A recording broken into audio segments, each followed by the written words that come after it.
Halo, nama saya Yusuf Santoso Wibisono dari Universitas Kristen Indonesia, Fakultas Hukum dengan NIM 23400 58051. Pada hari ini saya akan membawakan materi yang terkait dengan hukum agraria sebagai salah satu tugas. Dengan spesifikasi topik mengenai pemberian hak atas tanggungan atau pemberian hak tanggungan. Pemberian hak tanggungan atas tanah atau objek tertentu yang menjadi jaminan hutang itu sangat diperlukan.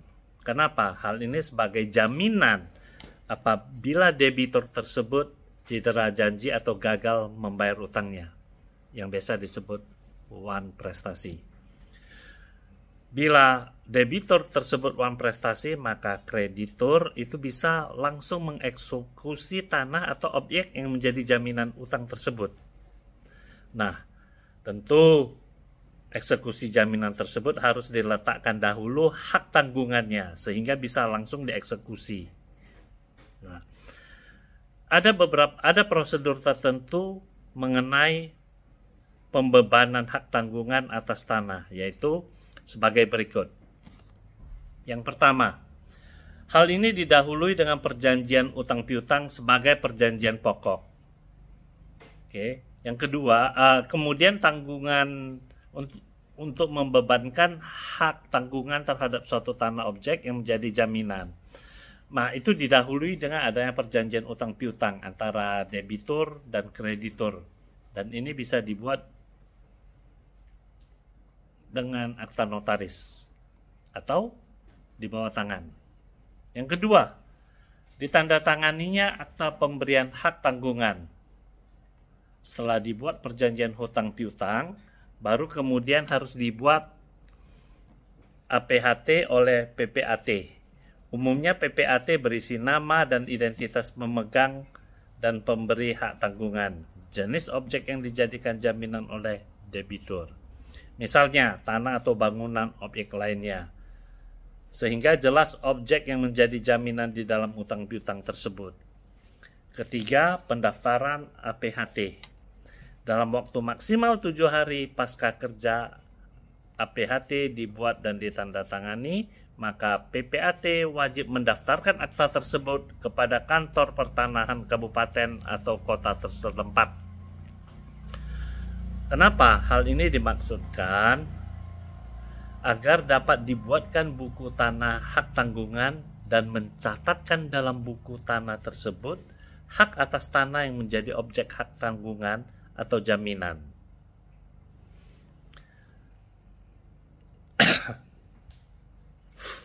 Kemudian menyalin catatan tersebut pada sertifikat hak atas tanah yang bersangkutan sebagai bukti adanya hak tanggungan objek. Nah, kemudian kepala kantor pertanahan kabupaten atau kota tersebut menerbitkan sertifikat hak tanggungan yang di dalamnya dibuat kata-kata demi keadilan berdasarkan ketuhanan yang Maha Esa. Sertifikat hak tanggungan diserahkan kepada pemohon pendaftaran yaitu PPAT dan atau kepada pemegang hak tanggungan.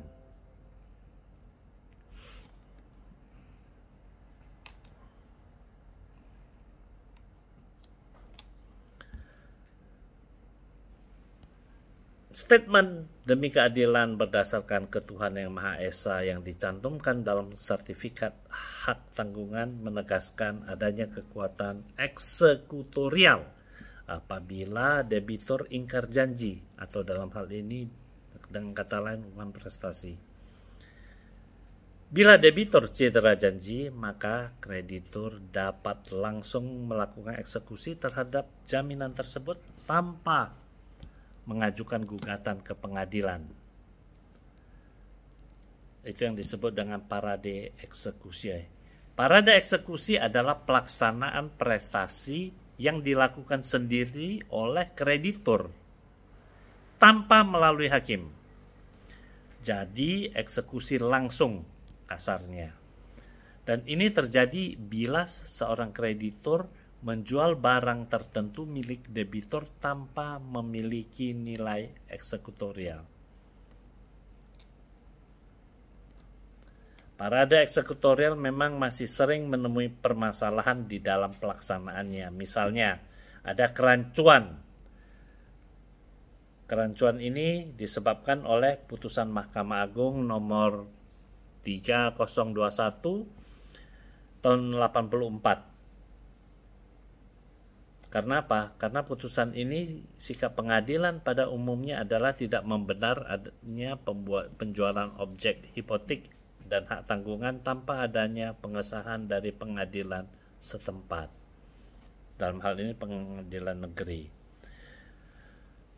Kita harus pastikan bahwa dalam jaminan yang diterima harus dibuat APHT-nya.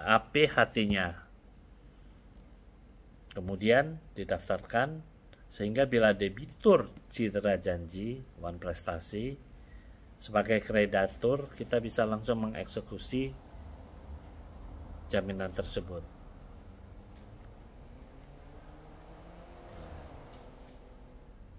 Adakah hal lain yang bisa dijelaskan mengenai pemberian hak tanggungan? Saya menyampaikan mengenai ciri-ciri serta sifat hak tanggungan. UUHT tidak hanya memperhatikan kepentingan kreditur semata sebenarnya, tetapi juga memberikan perlindungan yang seimbang kepada debitur, bahkan kepada pihak ketiga yang berkepentingan, yang bisa terpengaruh oleh hutang piutang debitur dan kreditur. Nah, adapun ciri-ciri hak tanggungan sebagai lembaga jaminan hak atas tanah yang tertuang dalam penjelasan umum UUHT angka 3, yaitu yang pertama, huruf A, memberikan kedudukan yang diutamakan kepada pemegangnya, yaitu kepada krediturnya. Itu ada di dalam pasal 1 angka 1 dan pasal 20 ayat 1 UUHT. Hak istimewa ini tidak dimiliki oleh kreditur yang bukan pemegang hak tanggungan.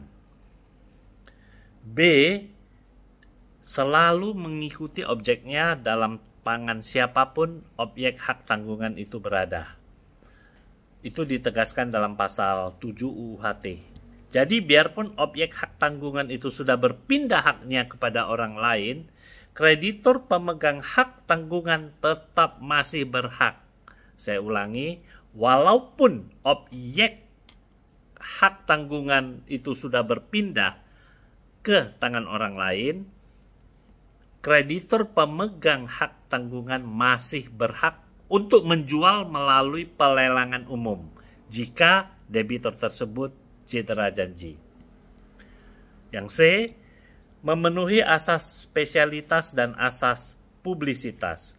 Pemenuhan asas spesialitas dipenuhi dengan menyebutkan secara jelas dalam akta hak tanggungan yang memuat wajib akta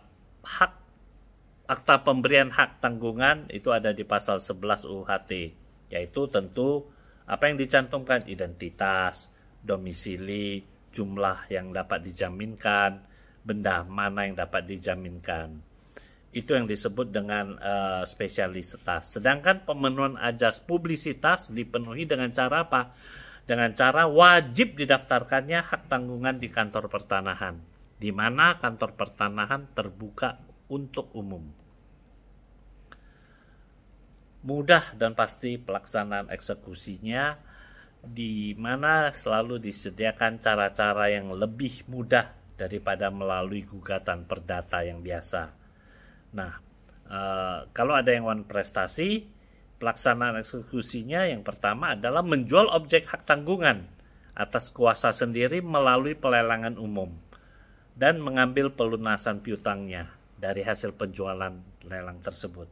Itu ada di pasal UUHT, pasal 6. Kemudian yang kedua, menjual objek hak tanggungan di bawah tangan. Jika cara demikian akan diperoleh harga tertinggi yang menguntungkan semua pihak. Itu ada di pasal 20 ayat 2 UUHT. Kemudian yang ketiga, dimungkinnya penggunaan acara parade eksekusi seperti yang diatur dalam pasal 224 dan pasal 258 atau pasal 26 UU HT. Demikian. Bapak Ibu sekalian, sebenarnya satu hal yang belum saya jelaskan, yaitu sebenarnya sejak diundangkannya UU HT, sebenarnya tuntaslah unifikasi hukum tanah nasional yang merupakan salah satu tujuan utama dari UU PA. Hak tanggungan menjadi satu-satunya lembaga jaminan atas tanah yang merupakan amanat pasal 51 UU PA, konsideran UU HT. Menyatakan bahwa dengan bertambah meningkatnya pembangunan nasional yang bertitik berat pada bidang ekonomi dibutuhkan penyediaan dana yang cukup besar, sehingga memerlukan lembaga hak jaminan yang kuat. Sekali lagi, diperlukan lembaga hak jaminan yang kuat dan mampu memberi kepastian hukum bagi pihak yang berkepentingan, yang dapat mendorong peningkatan partisipasi masyarakat di dalam pembangunan tersebut. Hak tanggungan merupakan hak jaminan atas tanah untuk pelunasan utang tertentu dengan memberikan kedudukan yang diutamakan kepada kreditor tertentu terhadap kreditor lainnya. Artinya jika debitur cedera janji atau wan prestasi, kreditor pemegang hak tanggungan berhak melalui pelelangan umum tanah yang dijadikan jaminan menurut ketentuan peraturan perundang-undangan yang berlaku dengan hak mendahulukan daripada kreditor lainnya. Keberadaan hak tanggungan sangat penting dalam pembangunan nasional sebenarnya,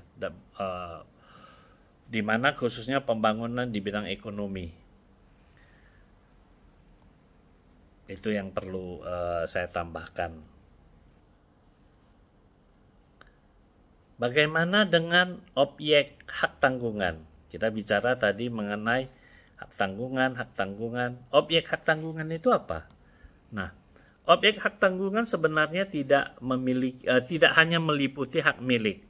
Sesuai dengan pasal 25 UU PA, hak guna usaha di mana di pasal 33 dan hak guna bangunan di dalam pasal 39 UU PH, tetapi juga mencakup apa yang ditunjuk Undang-Undang Nomor 16 Tahun 85 mengenai rumah susun. Itu ada di pasal 27 UU PA, yaitu rumah susun yang berdiri di atas tanah, hak milik, hak guna bangunan, dan hak pakai yang diberikan oleh negara. Yang kedua, hak milik atas satuan rumah susun yang dibangun di atas tanah-tanah yang tersebut di atas. Nah, oleh pasal 4 ayat 2 UU HT, objek hak tanggungan itu kemudian diperluas dengan dimasukkannya hak pakai atas tanah negara.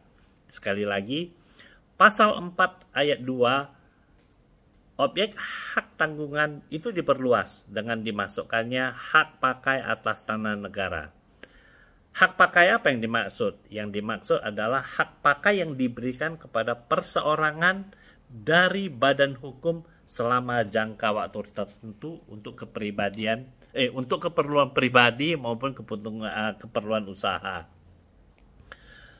Nah, selain objek tersebut di atas, UU HT juga membuka kemungkinan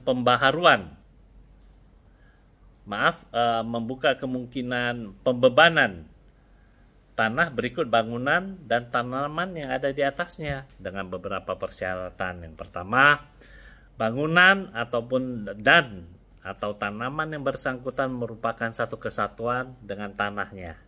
Satu kesatuan. Yang B dinyatakan secara tegas oleh pihak-pihak yang bersangkutan. Itu. Nah, sebelum berlakunya UU HT, objek hak tanggungan yang dapat dijadikan jaminan harus sudah bersertifikat dan terdaftar atas nama pemberi hak tanggungan. Sekarang, dengan berlakunya UU HT, tanah yang dipakai sebagai objek hak tanggungan termasuk juga hak milik, bekas hak milik adat yang belum bersertifikat.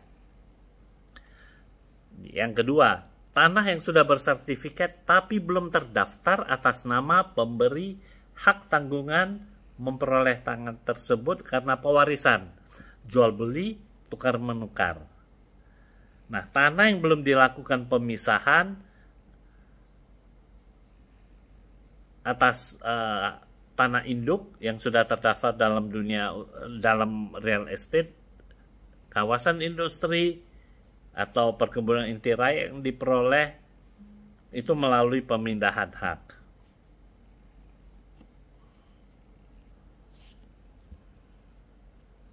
Saudara sekalian, Bapak Ibu sekalian, demikian penjelasan singkat saya terkait dengan materi pemberian hak atas tanggungan.